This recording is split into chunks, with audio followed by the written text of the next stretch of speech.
there, I'm Clarence Waldron. Welcome back to another Black Muse. Tonight's guest is Keith Williams. He's the founder of a great program that he calls Metamorphosis, Inc. And he's going to tell us all about that. But I do know that it's a program that helps ex-inmates sort of get their footing, get back to themselves in society, get back to the good stuff in society. So I'm going to let's stop now and let him lead the way. Hey, Keith. Good evening, Clarence, and thank you for having me on. How are you doing? I'm doing very well. I'm doing very well. So let's start at the top here. You are the founder of Metamorphosis, Inc., that has helped many ex-inmates get back on their feet. Tell us about that. Where did that come from? What inspired that venture? Well, there were many ingredients that led to the birth of that ministry, I'll call it. Metamorphosis, as you know, is a caterpillar that goes into a cocoon and comes out as a butterfly, transformation, change. And I worked for the Sheriff's Department from 1981 until about 2012, maybe 30, 31 years. And in that experience, I realized that the recidivism rate was so high. And it was all attributed to the culture that we live in, the drugs, the crime, and all the other elements that lead to having a residency in the Cook County Jail and other jails across the country like it. So I went through that experience when I started working, and it really didn't start there. I'd have to confess that in 1989, myself, I had saw that even my life, even though I was a sheriff, the drinking and partying and the lifestyle that was centered around the culture that I was raised in, being from the West Side and probably the likes of other sides of town. It's not the side of town, it's the culture that we came up in.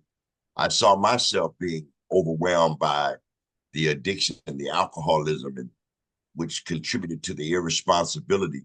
It was a miracle that I was able to maintain a job of that nature with the problem that even I suffered. But God delivered me in 1989 of September. I got help. And then I felt like one of the lepers, class. I went back because I began to assess as a correctional officer, what am I correcting? How am I really helping these people? So I wrote a mini proposal to the superintendent of my particular division. At that time was Division 8. I was involved with the drug program at large in Division 3 and 8. Gateway had it, and then ultimately HRDI. And she gave me permission to take one of the units in the medical psych building to set it aside for men that wanted to get introduced to another way of life. They allowed me to bring speakers in. I had books and a coffee pot. Now, the coffee pot in the county jail was a real attention getter. So it was sort of like a carrot on the string. So I had to, kind of bargain and manipulate some of these guys because this was a tough crowd. And by the grace of God, he came into that thing and the seeds were planted, and metamorphoses were actually birthed right there in Division 8 on dorm E4. Some of the residents came up with the name Metamorphosis. And I took that thing out in the street. And with the help of my father and my mother, Richard and Dolores Williams, my dad had several properties on the West Side, and he gave me an opportunity to take one of the properties, furnish it, and make it available to men and later on women who suffered coming home with these types of problems. No money. Family then gave up on them. They had been in the system over and over and over. And you know the story. I'm gonna do better this time. We took them in. Our first place was at 733 South Colmar on the West Side in K-Town. And he gave me a jump start. And of course, my father is a businessman. He was a real estate owner. He said, listen, you got to pay rent. This ain't going to be free, boy, But we were able to find jobs for these men. Some came in with Social Security or disability, whatever the cachet of circumstances where we took them and we just trusted that a way would be made, and thus started the journey of metamorphosis. Wow. So what are the challenges that you face in the program? I'm sure there's many. Yeah, well, I later realized that me being a little um, hard-headed about wanting funding from the government and them trying to sanction how I do this and do that, I realized funding was a great challenge. I thought that I could operate like a mom and pop grocery store and let those guys come in. They do like me and many others that have had their battle with life. You get up, you dust yourself off, you get a job, you pay your way, and you find your way back into the mainstream society, which essentially is how it works. But when you talk about staff and provisions and resources and things of that nature in the developing of that experience, that was a challenge. That was a big challenge. We had got our 501c3 and we thought we could get help from people that, philanthropists and people that believed in what we did, but we tried to write a couple grants and did things to get some kind of help. But that was the biggest challenge because the burden of me and my wife and a couple of people that were on board with us, day-to-day operations, in addition to being a father and working as a law enforcement with the sheriff's department, that was somewhat challenging. So funding and the support that we needed was where I needed to find help. So right now, you're sort of like on a hiatus right this minute, or are you sort of building back? Oh, tell me about that. Well, fast forwarding, we grew to an opportunity where we were able to help up to 28 men and women. We took that one house and then opened up another house at 111 North Kilbourne, and then another house that was owned by the family at 4712 West Polk Street. And house after house after house, it was a double conundrum because what we were doing were providing places for these men. And then later we took 6 women that were coming from not just prison. Some had already been home. Some were lost in the streets, in and out of treatment centers, coming from church referrals. It became a community thing, and the name had gathered some momentum and the work we had done. So we wasn't turning anyone down. But my father and mother were reaping the benefits because as landlords, now they had a tenant with a God-centered purpose. I'm helping the people in the community, helping the landlords, and then they got a live-in building manager because I was responsible for painting and fixing and doing all of that. So it worked out wonderful how it was able to help on both sides of the fence. But fast forwarding to the day as resources had sort of dwindled, we have rooms at this place still at the original site at 733 South Colmar. We took a man in just within the last 30 days from prison with nothing. But we give them that grace period to find work and do what he needs to do. It doesn't have quite the structure that we had emphasized in the beginning because we were linked with Union Hill Missionary Baptist Church. We would go to church as a group once a month. They would allow us to have meetings at their church on Tuesdays. Reverend Minor, God rest his soul. And those types of things that were in play in the early going have sort of scaled back, because of funding, because of lack of resources. And we still do housing, but we rent sort of like an independent living situation now where guys are on their own. And we resource and give them information that we can to help them to stabilize themselves in the community. One of the other components that was key for us was I shifted as the recovery house model dwindled. We started another outreach called Soberfest.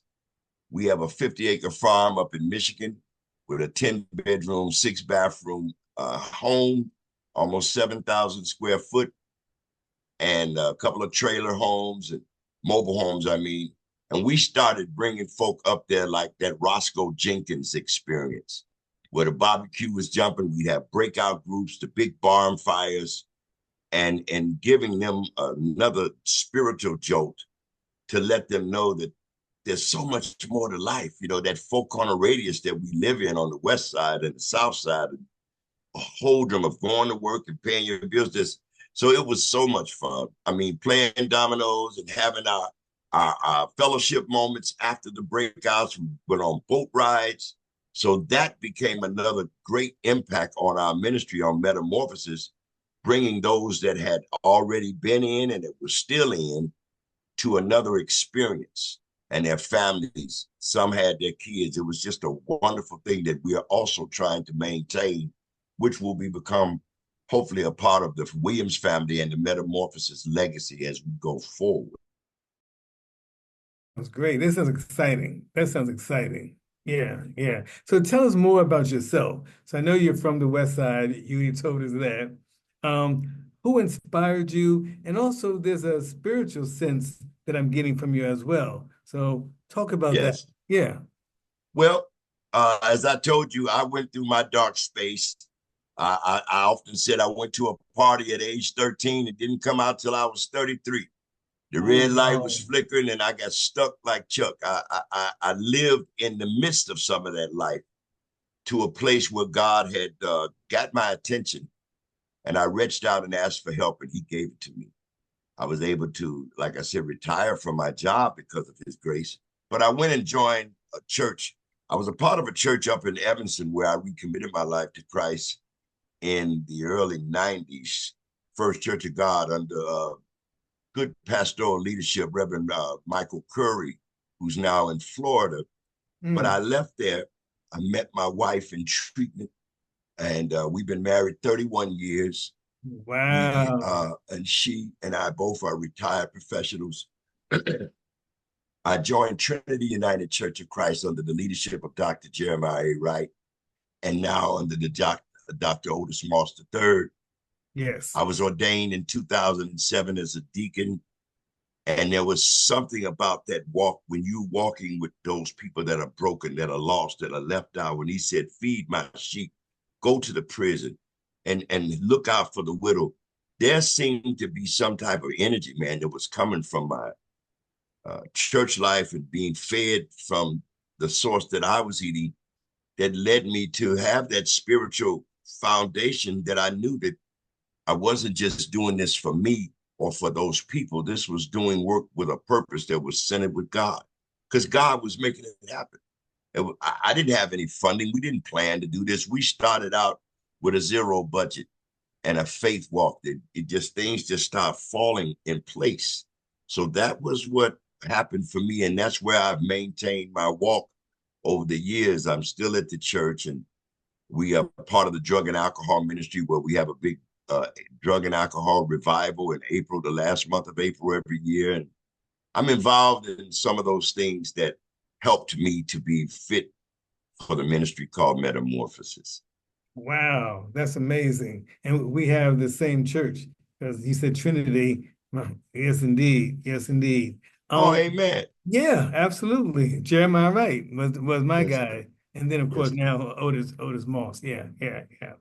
But now there seems to be a little bit of help coming as well, because I understand that the portion of the proceeds from last night's concert at the DeSable with the Street Corner Renaissance, a portion of that will go towards you. How did that come about?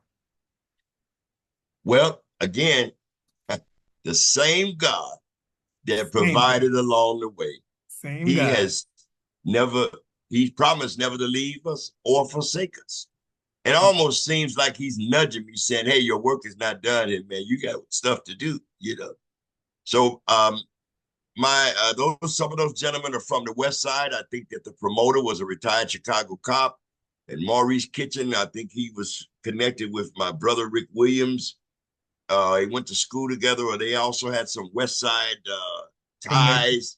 Yeah. And I mean, listen, I'm telling you, if there was a common denominator for how this could have happened, I'd have to say God. I never met none of the gentlemen. I don't even know from Adam's house cat. It's just our organization was mentioned, and by God's grace, we were chosen to be selected. And what it's done, even more than just that, Clarence, for me, it has been a whisper from God, sparking me to move forward and have faith and trust that this thing is not about me. Because if you don't ask, how are people going to know? How are you going to get help if you don't say something? So God has been urging me, because part of the legacy and the things that I want to leave for the Williams clan with through Metamorphosis as a vehicle is that place in Michigan, the 50-acre farm and the housing, to let it be a healing center, a place where other folk can come, either as an Airbnb or retreats. But my vision from this start off of that donation from the event at the DuSable is to raise money to try to bring youth up there from the city, the ones that are snatching cars and running up in buildings. They just don't have anyone to cuff them and say, man, you are valuable. We love you. There's a space for you. There's purpose for you. And get up there and have some type of rites of passage type ceremony where they can see Black men. They don't know my story. They don't know that there are others who were living just like them and worse and came out okay.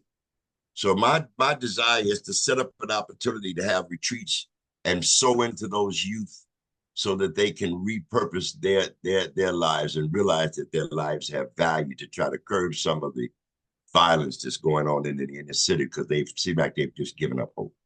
Yeah. Keith, I was just thinking, is there a way that people can reach you, maybe with funding, whatever? Is there an email or a website that you could share with us? Yeah, I mean, I'd be glad to give you my email. We're currently working on putting up a new web page so that there can be things can be in good orderly direction as far as that goes.